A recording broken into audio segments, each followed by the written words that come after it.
อำ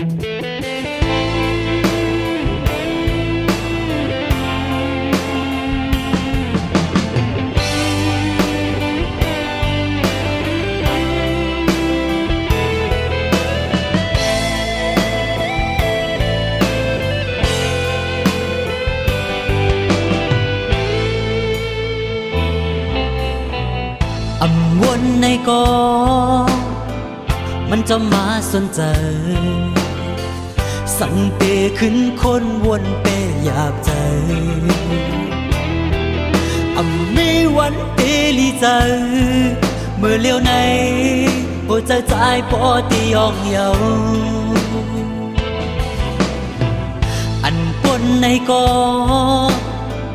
ให้มันสุดเซ็งเสแต่ว่าเป็นต่างพิษไว้ปุ่นตาเผยแต่เก็บไว้สุดโจปันเสียงอันหวานอีกลอยต่างหักแก่บอนหนึ่งเฮ้น้องเอ้ยอันเมื่ออยากหูเจอเก่าเลยเจ็บกำพาลวงแค่แต่หูถึงว่าเพอเป็นก่อพิษในย้อนเพอ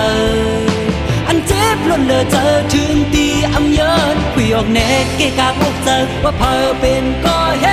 ตุในคุยออกแน่เกะกะอกเจอว่าเพอเป็นก่อเหตุไร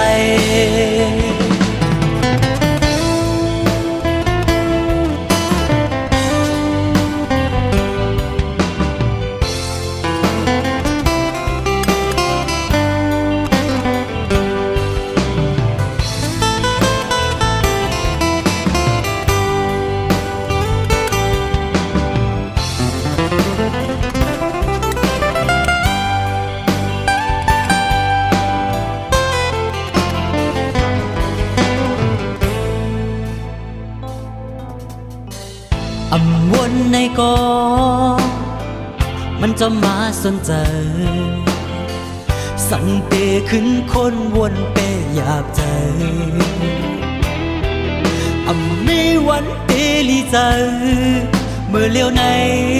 โปรใจใจปอตียองเยาอันปนในกอให้มันสุดเซ็งเสแต่ว่าเป็นต่างพิษไว้ปุ่นตาเผยแต่เก็บไว้สุดโจปันเสียงอันหวานอีกลอยต่างหักแก่บอนหนึ่งเฮ้น้องเอ้ยอันเมื่ออยากหูเจอเก่าเลยเจ็บกำพาลวงแค่แต่หูถึงว่าเพอเป็นก่อพิษในย้อ